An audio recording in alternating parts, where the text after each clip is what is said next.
Hello students.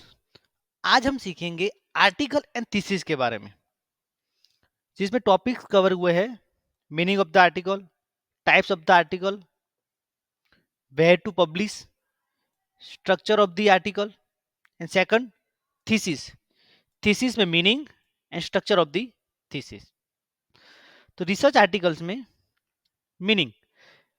तो research articles are a fundamental component of scholarly communication and play a crucial role in the advancement of knowledge across various disciplines. They are typically peer reviewed and published in academic journals, and they provide detailed account of original research, experiment or theoretical analysis. That means research articles क्या है? कोई भी research scholar और faculty जो भी कुछ research कर रहा है और जो भी आर्टिकल्स लिख रहा है और उसको पब्लिश कर रहा है, ओके, जो खुद का वर्क है ओरिजिनल, उसको हम क्या करेंगे? Research article. Length, mostly research article कितना रहेगा? 5 to 20 पेजेस का। ओके। पर्पज, रिसर्च आर्टिकल का पर्पज क्या है? To share new research findings, review existing research, जो अब तक रिसर्च हो चुका है उसके ऊपर कुछ रिव्यू पेपर लिखना। ओके। और provide insight on a specific topic, या फिर किसी भी स्पेसिफिक टॉपिक के ऊपर इन डिटेल इंफॉर्मेशन प्रोवाइड करना। रिसर्च पेपर में मोस्टली ऑडियंस कौन रहेगा? Often written for academic peers, researchers और the general public, depending on the publication. आप जो भी काम कर रहे हो उसमें आपने जो भी राइटअप किया है उसके बेसिस पे आपका नॉर्मली ऑडियंस रहेगा। पब्लिकेशन, पब्लिकेशन कहाँ पे होगा? तो usually submitted to the academic journals और मैगजीन्स। जो भी एकेडमिक जर्नल्स है या फिर मैगजीन्स जो मार्केट में अवेलेबल है उसमें उसका पब्लिकेशन होगा। Types of the research paper. तो रिसर्च पेपर के टाइप्स कितने हैं? Analytical paper, argumentative paper, experimental paper and review paper. Analytical paper में क्या होगा? एनालाइजिस स्पेसिफिक इश्यू और problem by breaking it down and evaluating it from different perspective. जो भी कुछ इश्यूज है, जो भी प्रॉब्लम है, इस पे रिसर्च करना है कुछ अलग तरीके से। तो वो जो भी रिसर्च पेपर आप लिखते हो वो क्या है? Analytical paper. आर्गुमेंटिव पेपर में क्या होगा? Presents an argument about a topic and support it with the evidence and reasoning. For example, कोई एक पेपर लिख रहा है जिसमें उसको लग रहा है कि ये जो भी रिसर्च किया हुआ है वो सही है, या फिर कुछ उसमें कुछ चेंजेस हम कर सकते हैं। ओके। तो उसको सपोर्टिव एविडेंस के साथ और रीजनिंग के साथ उसके पेपर पे आर्गुमेंटिव पेपर लिखेंगे। ओके, कुछ आर्ग्यूमेंट करेंगे, तो that type of paper is known as the argumentative paper. Experimental research paper में क्या होगा? Describe experiments conducted by the author including the methods, result and the interpretation. जो original paper रहेगा जहाँ पे जो भी स्टूडेंट सीख रहा है उसमें कौन सी मेथड यूज की, कौन सा रिजल्ट आया, वो जो पेपर होगा वो experimental types of the research paper. Review paper में क्या होगा? ऑलरेडी जो भी रिसर्च हुआ हुआ है उसके ऊपर उसके खुद के व्यूज लिखेगा। Where to publish, mostly academic journals में। ओके। या फिर कहाँ पे कॉन्फ्रेंस हो रही है वहां पे भी हम पेपर्स पब्लिश कर सकते हैं।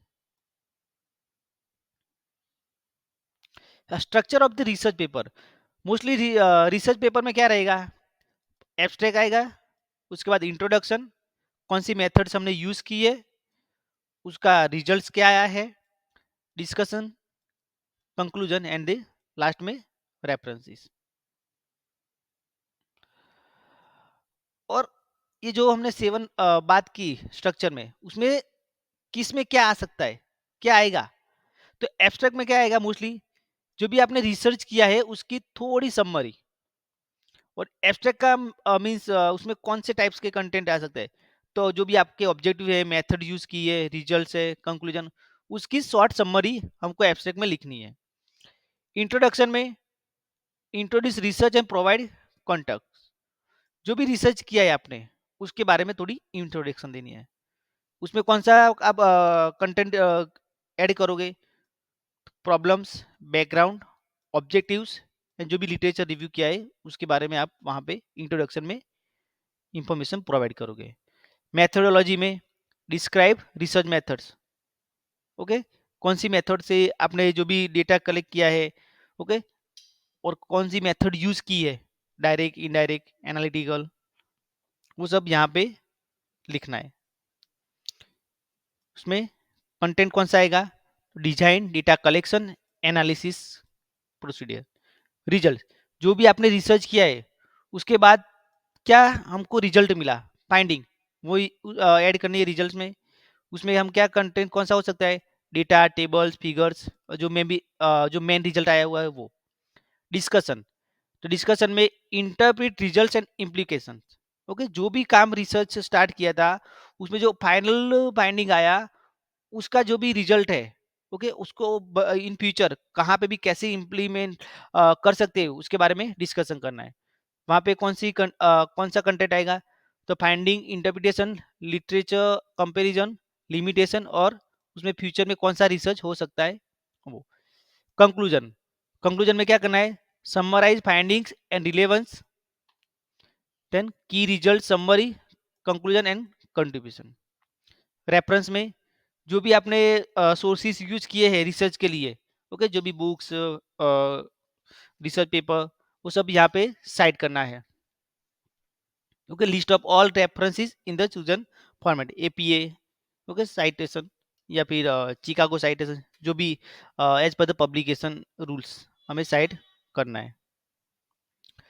देन थीसिस, थीसिस में क्या होगा, जो आप स्टार्टिंग में at the starting of the your research work आप क्या करोगे, जो भी रिसर्च काम कर रहे हो उसके बेसिस पे आप रिसर्च पेपर लिखोगे, रिव्यू पेपर लिखोगे, जो भी रिसर्च किया हुआ है। At the end of the PhD आप जो भी लिखते हो वो है thesis, okay. Meaning, thesis are extended research project that are typically required for the completion of the advanced degree। आपको पीएचडी खत्म करना है तब थीसिस कंपलसरी है, ओके।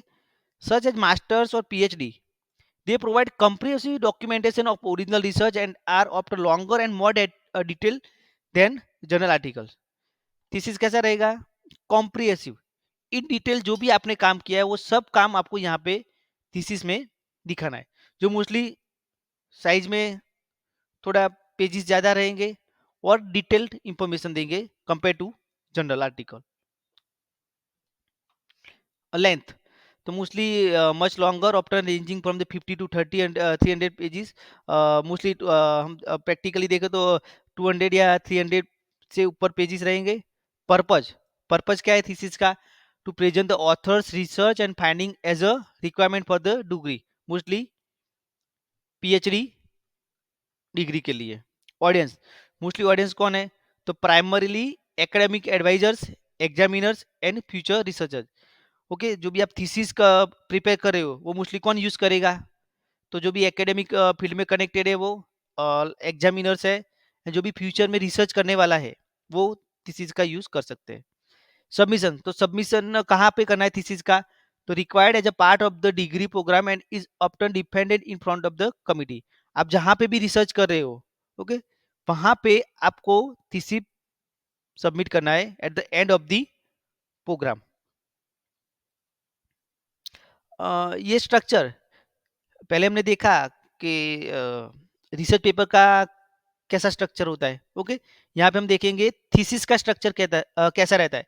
तो मोस्टली थीसिस में क्या आएगा, टाइटल पेज, उसके बाद abstract, acknowledgement, table of the content, list of the figures, list of the tables, list of the abbreviation, okay, जो भी आपने यूज किया है पूरे थीसिस में वो सब की बेसिक इंफॉर्मेशन स्टार्टिंग में हमको देनी है।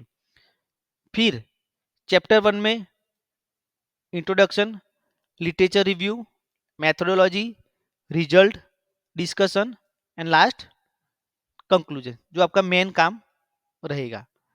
उसके बाद references, appendices, glossary and list of the publication.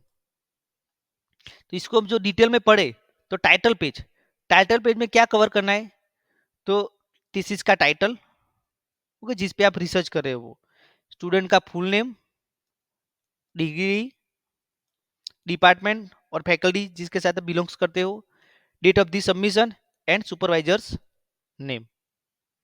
Abstract, abstract में आप क्या इन्वॉल्व करोगे? Summary of the research. Summary of the research में क्या करना है? Background and research problem, objective of the research question, उसके अंदर क्या इन्वॉल्व करना है? कौन सी मेथोडोलॉजी आपने यूज की, कौन सी आपकी मेन फाइंडिंग है, एंड कंक्लूजन जो आएगा एब्स्ट्रैक्ट में। फिर आएगा एक्नोलेजमेंट्स जो ऑप्शनल है। ओके, तो एक्सप्रेशन ऑफ ग्रेटिट्यूड, अपने पूरे रिसर्च के दौरान जो भी किसी फैकल्टी, आपका कलीग है, जिसका भी हेल्प लिया है, उसको यहाँ पे हमको एक्नॉलेज करना है। That is thank your supervisors, colleague, family members. और आपने कहाँ से कुछ फंडिंग रिसर्च के दौरान किसी की कहाँ से फंडिंग आपको मिली है, तो एनी फंडिंग बॉडीज को भी हमें यहाँ पे टैग करना है। दैट इज एक्नॉलेजमेंट उनको देना है। टेबल ऑफ कंटेंट, जब आप रिसर्च करते हो तो वहाँ पे बहुत सारे आपको डिटेल्स में इन डेप्थ वहाँ पे लिखा होगा कि यहाँ पे ये है, तो वो यहाँ पे टेबल ऑफ कंटेंट्स उसका बनाना है, जहाँ पे हम क्या करेंगे? लिस्ट ऑफ द चैप्टर्स, कौन से चैप्टर्स है, okay, and sections, include page number for each. For example ये हमारा है, तो यहाँ पे हम लिखेंगे टेबल ऑफ कंटेंट में ये टाइटल पेज एक पेज पे है, एब्स्ट्रैक्ट सेकंड पेज पे, ओके, चैप्टर 1 कहाँ से स्टार्ट होता है, 30-50 पेज, तो ये सब डिटेल यहाँ पे टेबल ऑफ कंटेंट्स में हमको ऐड करनी है। Then list of the figures if applicable, titles and page number, okay, कुछ फिगर्स आपने ड्रॉ किए हैं या कुछ फिगर्स आपने ऐड किए हैं, तो वो यहाँ पे आपके रिसर्च में जो एप्लीकेबल हो, तो उसको भी हमको थीसिस में ऐड करना है। Okay, list all figures used in the thesis. Then list of the tables, आपने कहाँ पे टेबल ड्रॉ किए हैं, ओके, वो भी यहाँ पे लिखने हैं। List all tables use in the thesis. List of the abbreviation if application, कुछ सब्जेक्ट में क्या रहेगा कि कुछ ऐसे टर्मिनोलॉजी है जो बड़े और कॉमन यूज होती है। ओके, फॉर एग्जांपल हम साइंस की बात करें तो लाइक H2O, ओके, जो, तो उसको पूरा फॉर्मूला नहीं लिखना है, उसका कुछ शॉर्ट फॉर्म में आगे हम लिख देते, पर वो भी जो जितना बार आएगा तो आगे लिख देना है। ओके, नॉर्मली हम एट वाली यूज करते हैं, ओके, ETC, एट एक्स्ट्रा, तो एक बार लिख दिया तो वो यहाँ पे कितने ऐसे हैं टर्मिनोलॉजीज, तो उसका एब्रीविएशन बना के स्टार्टिंग में हमको प्रोवाइड करना है। ओके, जो भी आप एब्रीविएशन अंदर कुछ फुल टर्मिनोलॉजीज यूज कर रहे हो और हर बार वो रिपीट ही हो रही है, तो आपको लिस्ट ऑफ एब्रीविएशन में वो टर्मिनोलॉजी यहाँ पे दिखानी है। अ, फिर जो मेन है कंटेंट हमारा चैप्टर, ओके, तो चैप्टर 1 में क्या होगा? इंट्रोडक्शन, आपके रिसर्च के बारे में आपको बेसिक इंफॉर्मेशन देनी है। इंट्रोडक्शन में क्या इन्वॉल्व कर सकते हैं? तो बैकग्राउंड इंफॉर्मेशन, रिसर्च प्रॉब्लम और question, objective of the study, आप ये स्टडी और ये रिसर्च क्यों करना चाह रहे हो, significance of the research, hypothesis और research questions, overview of the thesis structure. Chapter 2 में क्या करोगे? लिटरेचर रिव्यू, आपने ये रिसर्च करने के लिए कौन से सोर्सेज यूज किए हैं, ओके, कौन से रिसर्च पेपर आर्टिकल्स पढ़े हैं, उसकी इंफॉर्मेशन हमको यहाँ पे लिटरेचर रिव्यू में देनी है, जिसमें क्या हो सकता है? Overview of the existing research, theoretical framework और conceptual model, identification of the research gaps, okay, जो भी पहले रिसर्च हुआ है, इन फ्यूचर रिसर्च होने वाला है, उसमें कौन सी रिसर्च कुछ गैप्स आ रही थी जिसकी वजह से आपको ये रिसर्च करना पसंद किया है, तो वो यहाँ पे इन्वॉल्व करना है चैप्टर 2 में।